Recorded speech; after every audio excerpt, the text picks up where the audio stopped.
नमस्कार दोस्तों, Gyandeep YouTube channel पर आप सबका स्वागत है। आज मैं आप सबके लिए जीके के फिर से टॉप 10 क्वेश्चन लेकर आई हूं, जो कि बहुत ही इंपॉर्टेंट है। तो सेशन पसंद आए तो लाइक शेयर सब्सक्राइब करना ना भूलें, क्योंकि आपका लाइक शेयर सब्सक्राइब ही हमें इस तरह के क्वेश्चन लाने के लिए मोटिवेट करता है। इस तरह के क्वेश्चन में जितने भी क्वेश्चन करा रही हूँ, सारी क्वेश्चन बहुत इंपॉर्टेंट है। इस तरह के क्वेश्चन एग्जाम में, प्रतियोगी परीक्षाओं में ज़रूर पूछे जाते हैं।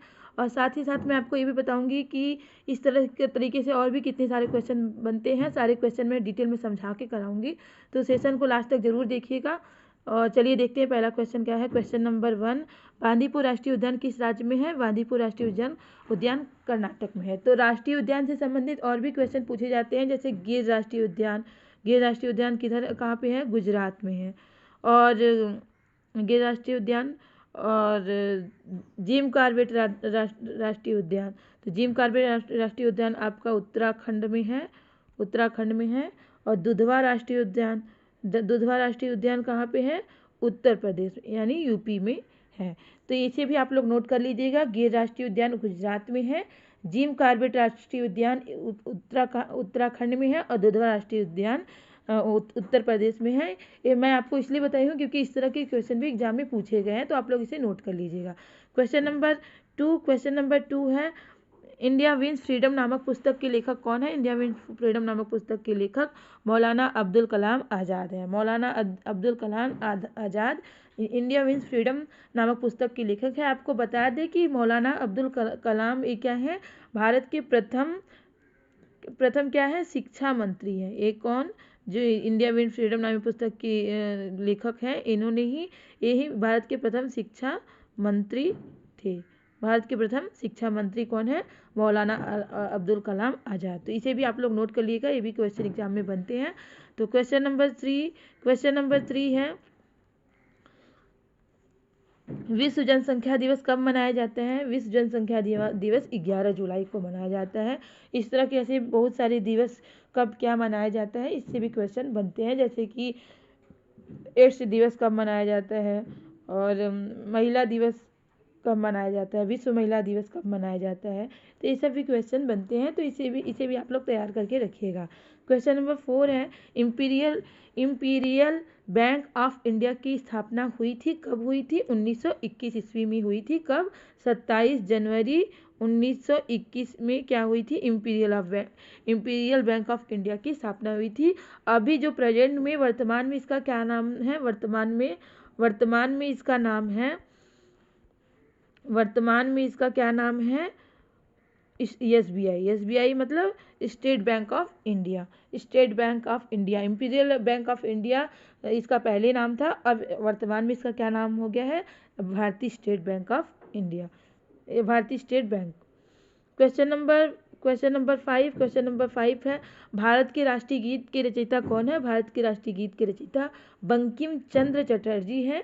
और भारत का राष्ट्रीय गीत की जो रचयिता बंकिम चंद्र चटर्जी है, कौन सा गीत इन्होंने लिखा है? राष्ट्रीय गीत वंदे मातरम। वंदे मातरम, वंदे मातरम, जो कि संस्कृत में लिखा गया है, और इन्होंने ही लिखा है बंकिम चंद्र चटर्जी ने। क्वेश्चन नंबर 5 ये रहा आपका। क्वेश्चन नंबर 6 क्या है?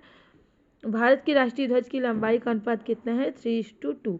मतलब लंबाई और चौड़ाई दोनों समान तो होता नहीं है, उसका 3:2 अनुपात में होता है। क्या? लंबाई और चौड़ाई का अनुपात। आपको पता है कि जो ये उसकी क्या, जो ये राष्ट्रीय ध्वज है, उसमें 3 रंग होता है, ऊपर में केसरिया, फिर सफ़ेद, फिर हरा। तो ये तीनों का तो अनुपात समान होता है, लेकिन ये जो लंबाई और ये चौड़ाई, इसका अनुपात कितना होता है? 3:2 अनुपात में होता है। क्वेश्चन नंबर 7, भारत की पहली महिला शिक्षिका कौन है? भारत की पहली महिला शिक्षिका जो सावित्रीबाई फूले है। सावित्रीबाई फूले हैं। इन्होंने क्या किया था? स्त्रियों के मतलब स्त्रियों के अधिकारों एवं उन्हें शिक्षित करने के लिए एक भरसक प्रयास किया था इन्होंने। और इन्हें भारत की सबसे शिक्षित महिला माना जाता है। इनको क्या माना जाता है? भारत की सबसे शिक्षित महिला माना जाता है। शिक्षा की इन्हें देवी कहा जाता है। क्या कहा जाता है? शिक्षा की देवी। इन्हें शिक्षा की देवी कहा जाता है कि और इन्होंने शिक्षा मतलब स्त्रियों को शिक्षित करने के लिए विशेष जोर दिया था और ये भारत की पहली महिला शिक्षिका बनी थी, इसलिए इन्हें भारत की पहली महिला शिक्षिका थी कौन? सावित्रीबाई फूले। क्वेश्चन नंबर 8 है भारत मानव शरीर का सैनिक कहलाता है। मानव शरीर का सैनिक कहलाता है WBC श्वेत रक्त कणिका है। ये क्या कहलाती है? मानव शरीर का सैनिक क्यों कहलाता है? आपको ये बता दें क्यों कहलाता है, क्योंकि शरीर में रक्षक का काम करता है। जैसे सैनिक लोग क्या करते हैं? हमारी रक्षा करते हैं ना, हम लोग दुश्मनों से हमारी रक्षा करते हैं, वैसे ये भी हमारे शरीर का क्या करता है? रक्षा करता है। ये क्या करता है? जो हमारे शरीर में रोग फैलने वाले रोगाणु जब प्रवेश करते हैं या जब कोई चोट लग जाती है तो ये रोगाणु क्या कर लेता है? भक्षण कर लेता है, मतलब उसको भक्षण कर लेता है, खा लेता है, और इसलिए इन्हें शरीर का क्या कहा जाता है? शरीर का सैनिक कहा जाता है। मतलब रोगाणुओं को का भक्षण करके हमें रोग से बचाता है, इसलिए इसे शरीर का सैनिक कहा जाता है। किसको? WBC माने श्वेत रक्त कणिका है। क्वेश्चन नंबर 9 है हेरोल्ड डोमर मॉडल प्रथम पंचवर्षीय योजना किस मॉडल पर आधारित है? प्रथम पंचवर्षीय योजना आपको बता दी कि हर एक 5 साल पे पंचवर्षीय योजना होती है। तो पहली पंचवर्षीय योजना जो है उसके किस मॉडल पर आधारित है? एक क्वेश्चन बहुत ही इंपॉर्टेंट है। हेरोल्ड डोमर मॉडल पर आधारित है। और इस योजना का उद्देश्य क्या था? कृषि का विकास। क्या मेन उद्देश्य क्या था इसका उद्देश्य? कि किस लिए ये योजना बनाई गई थी? कृषि के विकास देश में कृषि का विकास हो, इसलिए इस योजना का यही मेन उद्देश्य था। और किस मॉडल पर आधारित है? हेरोल्ड डोमर मॉडल पर आधारित है। क्वेश्चन नंबर 10 है टेलीविजन का आविष्कार किसने किया था? टेलीविजन का आविष्कार J.L. बेयर्ड ने किया था। J.L. बेयर्ड मतलब जॉन लॉगी बेयर्ड ने किया था। कब किया था? 1924 ईस्वी में आविष्कार किया था। जॉन लॉगी बेयर्ड ने 1924 ईस्वी में टेलीविज़न का आविष्कार किया था। तो ये रहे आपके 10 क्वेश्चन। तो ये सारे क्वेश्चन बहुत ही इंपॉर्टेंट है, आप लोग देख के समझ ही गए होंगे कि सारे क्वेश्चन कितने इंपॉर्टेंट है।